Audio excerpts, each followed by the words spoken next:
Buenas noches. Good evening. Welcome to our back to school night. Excited to have many parents today in person, and thank you to those of you who are watching from home. It is a real honor for Assistant Principal Ms. Sanchez or Señora Sanchez and myself, Señora Perdomo, to welcome you today. We are honored also that you have chosen to instill in your children a love of languages and have selected Escuela Key to give us that fantastic task to educate your children bilingually.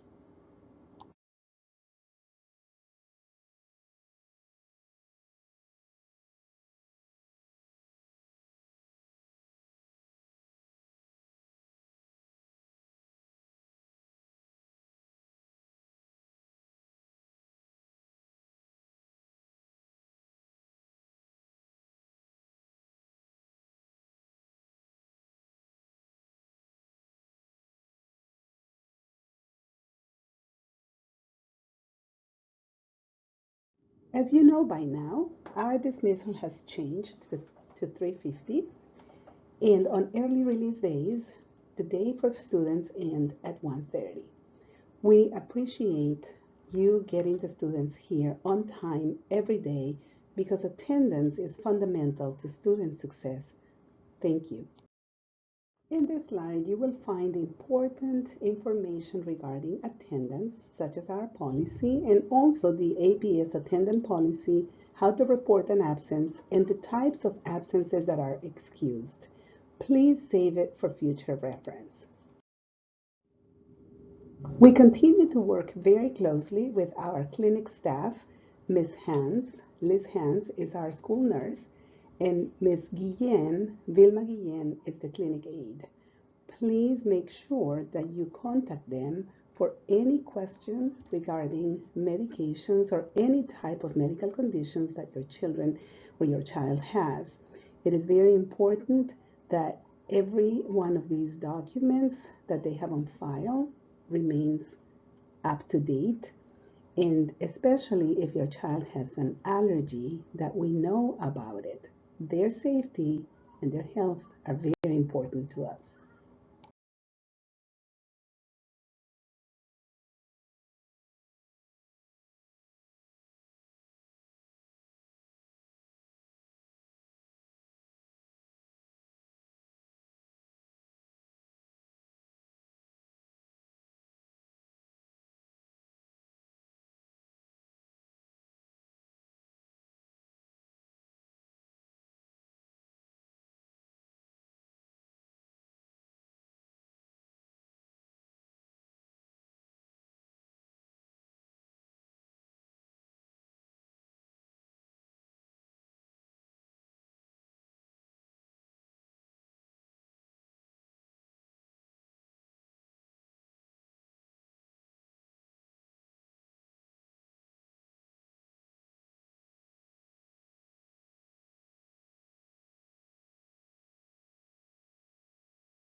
At Escuela Key, we take the safety and health of our students very seriously.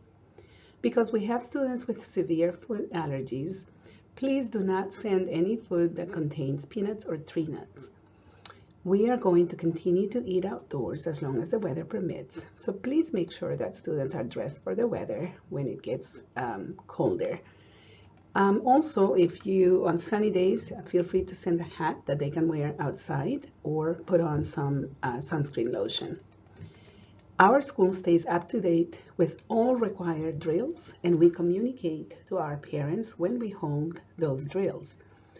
In addition, we keep all doors locked at all times. That includes the trailer doors. Our staff is required to complete several safety trainings as part of their professional training and responsibilities. Once again, we ask that when you visit the school, please come to door A1 so that you can go through our safety vestibule. The safety vestibule allows us to monitor who comes in the building. I would also like to communicate that those COVID community notifications that we were sending last year have been discontinued. And the best way to stay informed about APS policies and changes and announcements is to read information on the website, and also please don't miss Dr. Duran's weekly messages, and also check our website. Clear, frequent, and consistent communication are essential pieces to our functioning as a school. We sent Friday folders, and you see a picture here of our new Friday folders. They contain important documents. Some of them need to be signed and returned to school. Please make sure that you put your child's folder back in their book bag so that they can have it again at school on Mondays. We also ask that you please keep all emergency contact information up to date. You can use Parent View to update your email address and phone numbers. You can also let our office know. Please make sure that you communicate any changes to us. This is really important. Also, we are going to have parent-teacher conferences twice this year. The first fall conferences are going to be in October, so participating in those is essential, and we encourage parents to take the time during those conferences to listen to their teachers to present. They're going to be presenting information about what we know about your students. You can also ask questions during those times. So please keep your appointment. Those are going to be mailed or emailed during the first week in October. And if you need to contact a teacher, the best way to reach out to them is by email. I encourage parents to establish a positive communication with their teachers from the get-go. It's important to make sure that any questions or concerns that you may have, that you ask the teachers first, and then if my involvement is necessary, I would be happy to, but I also believe that it's super important to establish that first channel of communication between parents and teachers. Let's talk about how we support students and address behavior at Escuela Key. Just as academic achievement is an important and essential goal to our school, making sure that students feel safe and that we tend to their well-being needs is also very important for us. All staff here at Key are in charge of teaching students our behavior expectations, modeling those for them, and holding them accountable for self-monitoring and self-control. In the next few slides, you're going to learn more about PBIS. We are a PBIS school. PBIS, which stands for Positive Behavior Interventions and Supports, is a framework. And with that framework, what we do is that we teach our students what our expectations are in a very clear and concise way. Those expectations are for the classroom, for the school, and any time that they are in the school. We believe that having general behavior instructions that are clear for all students and that are consistent across the schools, that are consistent across the school is a very good way for students to know how to meet those expectations. But we also support them as they work towards improving their behavior, because we know that the best way for that improvement is going to be intrinsic. It's going to come from them as we teach them and as we model for them. We talk about the keys to success in our classroom, and we also talk about the keys to success in the cafeteria. In any place that they go, we have visuals to support students understanding what does it mean to behave in ways that are commensurate with the expectations of the school. So in the cafeteria, these are the things that we do, these are the things that we don't, but the nuts and bolts of this are very simple. It's all about respect, and we teach students to respect their space, to respect each other, and to respect themselves. And so when those expectations are school-wide and when we reinforce them and we basically use the same language, well, in this case, two languages, students are confident that they are understanding what we expect of them and from them.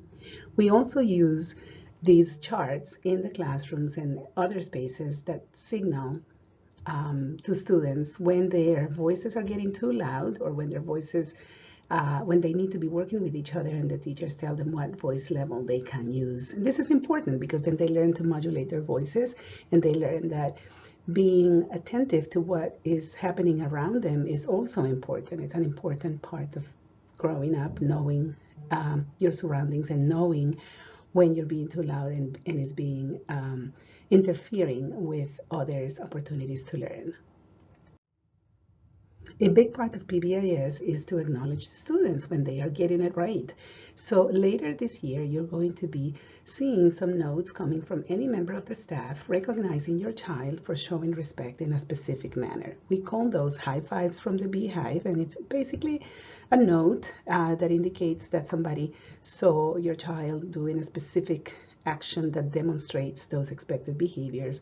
And so it's a note that you get and you can celebrate that at home.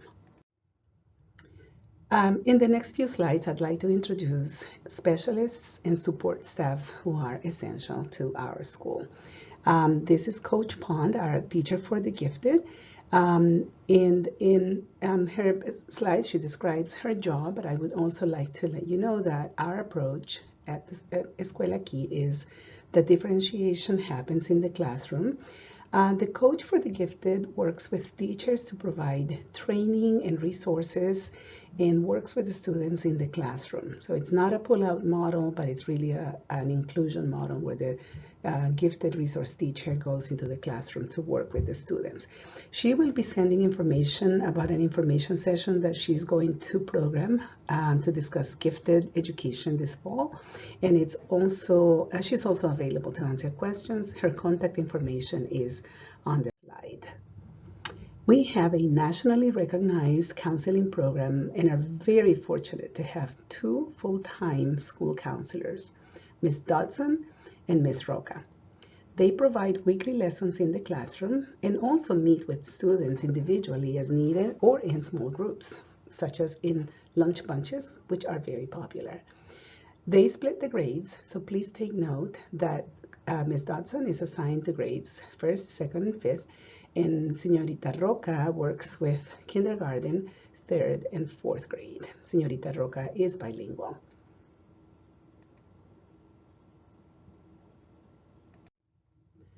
Our student support staff includes a part-time social worker and a part-time psychologist. Ms. Wilcox is our social worker, and she assists the school and families in identifying and implementing solutions to social, emotional, and learning problems which impact the academic performance of students. They also help families by uniting the resources of the home, the school, and the community, what we call wraparound services. And our school psychologist provides services to promote mental health and educational interests of students, and that is Ms. Downey. Our bilingual resource specialist is Senora Gomez. In her capacity, she is the go-to person to reach out to bilingual families, and bilingual families are contact Mrs. Senora Gomez when they also need some special supports. She's in the main office. She takes calls from families. She assists staff in connecting with families to schedule special education meetings. She works closely with the PTA to distribute information and resources, and it's an essential employee when it comes to connecting families of students who are learning English as a second language. At Escuela Key, about 38% of our students are English learners. And as we like to say, 100% are learning another language. This team here supports English learners. If you are here for in-person instruction, you will see the teacher assigned to your child's class pop in momentarily just to wave and say hi. Our model is one of inclusion, which means that students receiving English learner services remain for the most part in the classroom receiving instruction in different ways so that they can master social and academic language proficiency and continue to accelerate learning of content knowledge. An EL teacher supports each grade level, and they team with the language art teachers in working with small groups and planning instruction.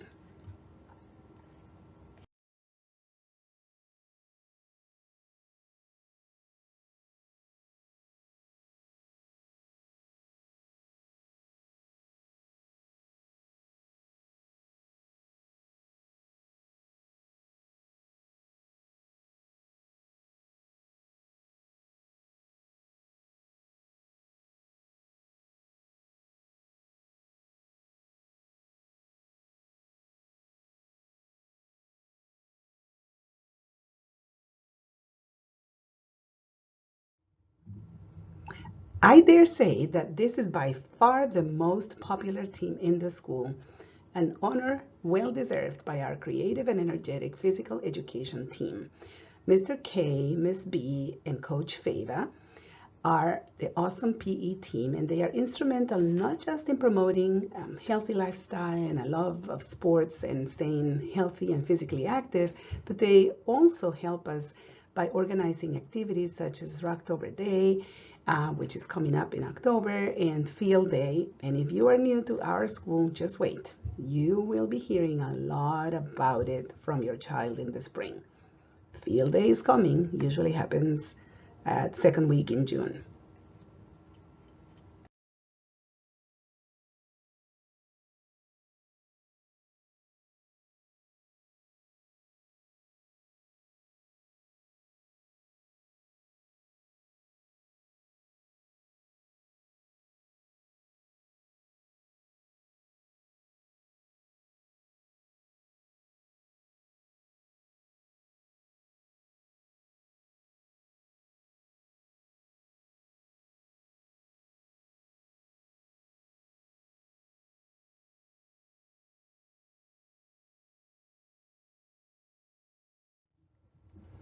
Our fantastic music team is made of Miss O, Señorita O, Olivia Crass, general music teacher, Mr. Finley, who we share with Claremont, and he is the band instrumental music teacher, and he also teaches VPI or the pre-K. General music. Guy Groves has joined us this year as a substitute teacher covering for Mr. Cordova. Guy is actually a music teacher himself, so we're very fortunate to have a music teacher substituting for a music teacher. And I just want to add that please, if your children are in fourth grade and or fifth grade and have not picked an instrument, I strongly encourage you to encourage your students to give it a try. Learning to play an instrument, I can tell you as a mother, it was really rewarding both for our son, but also for us as parents to see that progress that they make throughout the year. So hopefully it is in your plans, in your child's plan, to pick up an instrument and play. Tomorrow, you're going to be receiving information about the assessments that we're going to begin in grades 3 to 5. Students will be taking the reading and math growth assessments. This is an assessment that was added last year, and it really is a baseline. It helps us to understand where the students begin the year. There's nothing to do to prepare for that, but the data that we collect is very important because it helps us to formulate goals for the students, and it helps us to understand how much progress they are making and set goals for where we want them to go. So again, beginning next week for grades 3 to 5, Virginia growth assessments. On that note, anytime that we're going to have assessments, you are going to be receiving communication and letting you know in advance so that you can plan accordingly. If we have assessments, please plan your vacations if you can around those so that the students don't miss instruction or don't miss school that day. Our goal for all students is to be bilingual and biliterate, to achieve high academic achievement in both languages, and to further develop their sociocultural competence. We believe in developing strategic readers, effective writers, engaging speakers, and critical thinkers. And we accomplish this through high quality instruction, staying true to our model, which is immersed in Spanish, there should be no English spoken, at least by the adults in the classroom, so that the kids truly have an immersion experience. But we also have high quality instruction aligned to the science of reading, as well as targeted instruction to support, extend, and intervene specific to the needs of each student. So with that, I would like to let you know that in kindergarten through second, actually all the way through fifth grade, we have materials to help develop oral language as well as written and communication and reading in both languages of the program. As you see here in the different components that we target are, as we develop our language in English, we also work in Spanish to be developing the same skills, but of course, knowing that in the case of Spanish, for students who are acquiring Spanish for the first time, we need to do more to develop that oracy and to build vocabulary. So all of the materials that we have are addressing those goals. In English, you were going to hear today about the new materials that the county has adopted.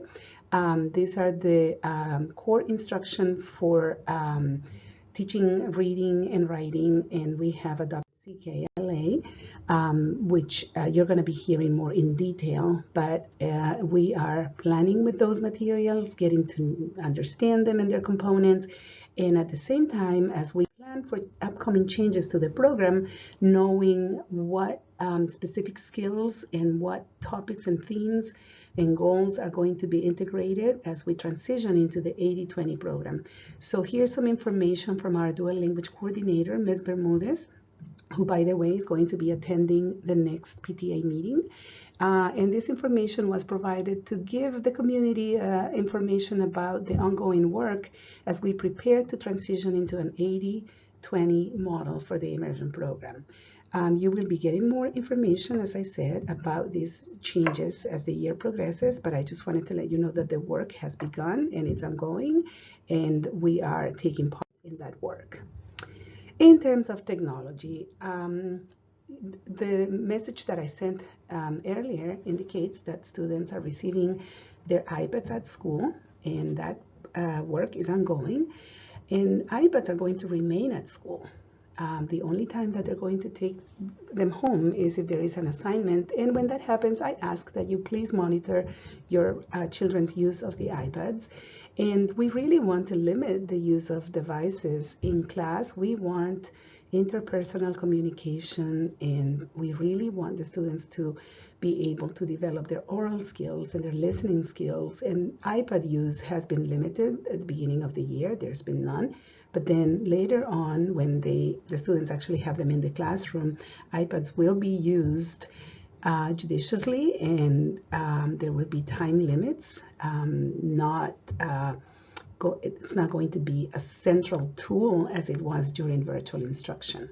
So I just wanted to share that with you, and please take note of this contact information in case you need to get a hold of Mr. Maniscalco, ITC, or Instructional Technology Coordinator. On the subject of social media, please follow us in social media. We have a Twitter account, Facebook, Instagram, and it would be great if you could help us spread the good word about Escuela Aquí. If you find information that you would like to retweet, we welcome that. And if you have suggestions for us to improve our social media presence, please do so. I think, tooting our own horn, as they say, is a very good thing. So thank you for helping us with that. I am particularly excited about our new initiative this year, which actually began last spring, and in the summer, it's called Lee Conmigo, or Read With Me.